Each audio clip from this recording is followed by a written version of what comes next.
So despite there still being no football on, we do have quite a bit to talk over in today's video. So the majority of Championship clubs have now returned to training. It's looking like they're set to begin contact training next week in the hope that the season will get back underway sometime around June. And as well as this, the second wave of testing has been done by the EFL. Obviously, we know as in the first test, 2 Hull players came back as positive. This time there's been 3 players in the EFL, 2 of which play for Fulham, who will now have to self-isolate for 14 days. And it has been revealed since I started recording that Elliot Bennett is actually the player who has come out as positive. He's just tweeted out that he's currently got no symptoms and will of course start to self-isolate, so obviously I wish him all the best as well. Also, we've seen today Luton Town reappointing Nathan Jones as their manager after parting company with Graham Jones a few weeks ago. Nathan Jones is back in at Luton, and Luton fans, I'd love to get your opinion on this one, because from what I've seen on the reaction on Twitter so far, it's a pretty mixed bag. Obviously Nathan Jones in the past at Luton has had great success there. He then decided to walk out on the job though to go to Stoke, where things didn't go to plan at all. He's back with them now with the hope that they'll be able to salvage this season and survive in the Championship. But like I say, Luton fans, I'm really interested to know what you guys think of this one. But moving on to the core focus of today's video, normally at this point of the year we would start talking about transfer rumours. You know, we'd have just had the playoff final completed, the season would be done and dusted, but as we're living in quite unusual times at the moment, everything's been sort of flipped on its head. Despite the transfer window not yet being open, over the last month we've seen a lot of transfer rumours in the Championship, which I thought we'd go over in today's video. So if you've seen any of the transfer rumours that we don't mention in today's video going around, then make sure to leave them in the comments down below. The first interesting one that came up quite a while ago was Joe Hart being linked with a move to the Championship. Now, he has been in and around the press recently speaking about how that, you know, Guardiola snub has affected him in his career, and him now looking to revitalise his career. Obviously, he made that move to Burnley where he's now fallen down the pecking order. You know, he's number 2 to Nick Pope there. And over the last few years, he's just sort of been floating from club to club. You know, he went to Italy for a bit, had a year at West Ham, which wasn't great. So I think it would be fairly feasible that a player like Joe Hart would make that step down to the Championship, because I don't know if a Premier League club would still be willing to take a risk on him. Now, one of the clubs that was mentioned with Joe Hart about 4 or so weeks ago was Derby County. Now, the interesting thing about this upcoming transfer window is it's going to be interesting to see. I think that decisions will be made that wouldn't normally be made because of what's happening at the moment. You know, how much money a club's going to have to spend. I think that some clubs are going to be having to force to sell some of their key assets to actually recuperate the money that they've lost during this time. I think we'll probably see fewer sort of big gamble signings like this one could be for Joe Hart. The money involved wouldn't be much, but the wages that we're talking about, you know, the clubs that have been linked to him have been Derby County and Leeds United recently also have been mentioned as well. But with Bielsa and the way he likes his keeper to play as a bit of a sweeper keeper, I don't think that Joe Hart falls into that category really. For a club like Derby at the moment, you know, they can't afford to sell their stadium again. I don't think they can take a gamble on a massive earner like Joe Hart. The next player being linked around the leagues at the moment is Osayi-Samuel. I don't think this one's going to come as a massive surprise to QPR fans. I think that everyone expected that Eze and Osayi-Samuel were going to be the 2, you know, key assets that were going to be linked away in the summer. And after the season that he's had, the clubs currently interested are said to be Leeds United, West Brom, Norwich and West Ham, all interested in the attacker. Now, for West Brom, it's quite an interesting one. Obviously, Leeds and West Brom looking like they'll both go on and be promoted. Should that happen and they do go after a player like Osayi-Samuel, I think he'd be a really interesting, exciting player in the Premier League. This season, got 5 goals, 7 assists. I think he's got a lot of similar traits to someone like Adama Traore, a very powerful, very fast, slick player on the ball. He's absolutely ripped apart some of the best fullbacks in the league this season. I'd be interested from West Brom fans, if you had the option to either sign Garner on a permanent or get in Osayi-Samuel, who would your preference be with? It's definitely one to keep you around. QPR fans, I'd be interested from you guys, how much would you be holding out for a player like Osayi-Samuel? He can't be going for cheap, surely. Once again, sticking with Leeds, Cherem's name has been brought up once again. We spoke about him countless times throughout January, and Leeds, you know, going to and fro with Southampton for him.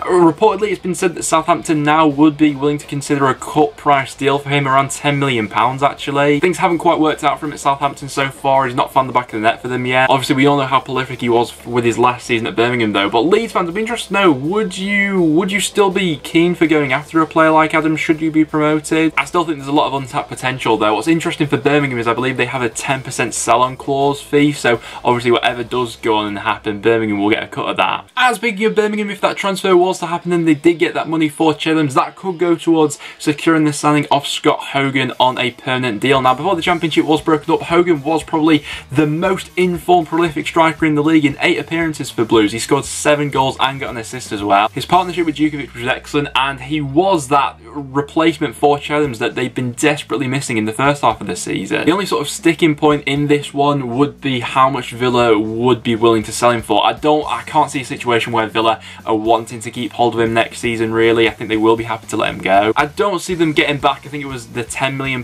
they paid for him when they got him from Brentford, but they'll want to get a bit of that back from Birmingham perhaps. With Birmingham as well, they're also set to release Jonathan Grant and Magoma from their contracts when they do expire at the end of the season. I don't think that these came as a massive shock, really. Obviously, Magoma in the past has been an enjoyable player to watch for Birmingham. I think he's given decent service to the club. You know, last season got 6 goals, 5 assists. There's always that spark of energy out wide for Birmingham, but this season probably he's been a bit more of a bit part player, and injuries have sort of caught up with him, so that one didn't come as a massive surprise. I think that with this upcoming transfer window, more and more clubs are going to be looking to dip into the loan market with all the expenditure going on in the league at the moment and the financial restraints that some clubs are probably going to have on them. James Garner from Man United has been one player linked around the Championship recently. It's looking like United are willing to let him go out on loan for this upcoming season as they're looking to progress his development. There's even been speak about loaning him out to another Premier League club to get him that experience in the Premier League. But the clubs in the Championship that have been linked so far have been Sheffield Wednesday, Swansea and Cardiff City. I'd probably say that Swansea have been the best in recent years about using that loan market. At 19, from what I've seen of him, a really upcoming promising holding midfielder. Great at breaking things up in the passing range, and I think he'd be really excellent in the Championship actually if someone does manage to get him for this season. Blackburn looking very interested in Sunderland goalkeeper John McLaughlin. We actually spoke about this one in January as well, but he fits a lot of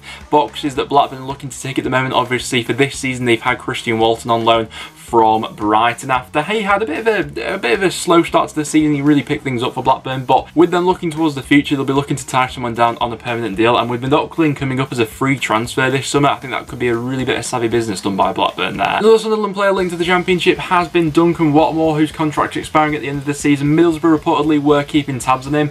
Watmore, he's just been a bit of a sick note throughout the years, hasn't he, really? I think there is maybe still a player there, but he's 26, and throughout his career, he really hasn't played a lot of football. I think for me, if I was Borough, I'd probably be looking down different avenues. Brentford have been linked to Aberdeen midfielder Lewis Ferguson, one of the most upcoming promising players in the Scottish League at the moment. Rangers have also been linked to him. Aberdeen aren't going to want to let him go for cheap, but I think that what Brentford showed in the last transfer window was that they have that spending power now. It's another one to keep your eye on. But one of the big transfer stories surrounding Brentford at the moment is side Benrahma being linked with a move to Chelsea. Now, it's no surprise that Premier League interest was going to come in for Benrahma this summer because of the season that he's had and the way he's proved himself in England over these last 2 years, but a club like Chelsea really was an interesting one. Obviously with them letting go of Willian, they're looking for that replacement, that sort of dynamic winger. He's been one of the most productive and skillful players in the Championship this season with 17 goal contributions. I think that it is time that he made that move to the Premier League should Brentford not be promoted this season. You know, he's 24 now, and I think he'd absolutely rip it up in the Premier League. Whether he's ready for sort of like the top 6 level, I don't know, it's yet to be seen. He has to prove himself there, but I think the ceiling that Benrahma has is so high because of his technical ability, the way he manoeuvres himself in tight situations. The skills that he's shown in the Championship are definitely transferable to the Premier League. I think this is probably going to be a transfer that rumbles on for the next few months, really. I mean, the question to Brentford fans would be, how much would you be holding out for? Because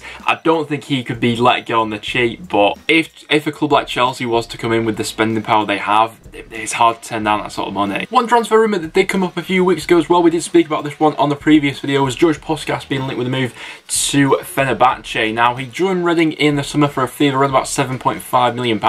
I wouldn't say it's completely sort of settled in yet, but I think it would be a shame to see Puskas leaving. I'd like to see him sticking it out in the Championship because I really do think there is a player there.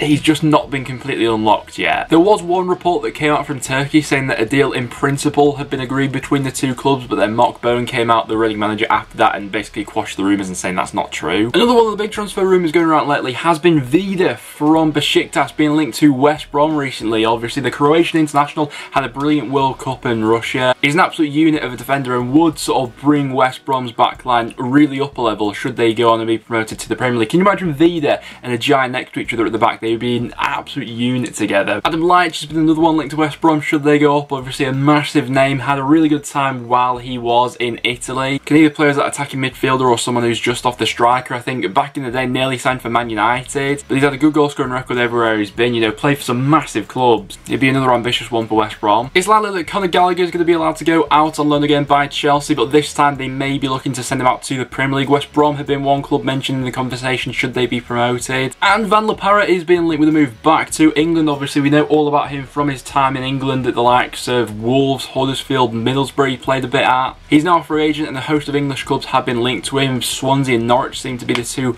that are most keen on him at the moment. And the recent news coming out of Germany is that Dortmund have an agreement in place for Birmingham youngster Jude Bellingham. Now, a lot of Birmingham's upcoming transfer window is going to depend on what happens with Jude Bellingham, you know, the money they get coming in from him and how they're going to then reinvest that. The two sort of main interested parties so far have been Man United and Dortmund, and to be honest, for the sake of his career, I think that Dortmund may be the wiser choice of move at this point in time. Fulham have been linked to Cameroon international Petros Bumal. The defensive midfielder is currently playing his football in Russia. Lawrence Shankland continues to be linked to the Championship, with both Stoke and Nottingham Forest interested in the striker for Dundee United this year. In 33 appearances in all competitions, he scored 28 goals. And Galatasaray striker Mbaye Diagne has also been linked to the Championship, with Leeds and Forest being the two clubs mentioned as interested in the striker. He spent this season out on loan at Club Brugge, but throughout his career he's played sort of like everywhere around Europe apart from England, really. He's played at a variety of different levels, but you have to say his goal scoring record throughout his career is absolutely fantastic. 175 appearances, 107 goals. That's an absolutely staggering goal return. But there you have it, guys. That will wrap it up for today's episode of the Transfer Rumour Roundup. So those are some of the transfer rumours and speculation that I've seen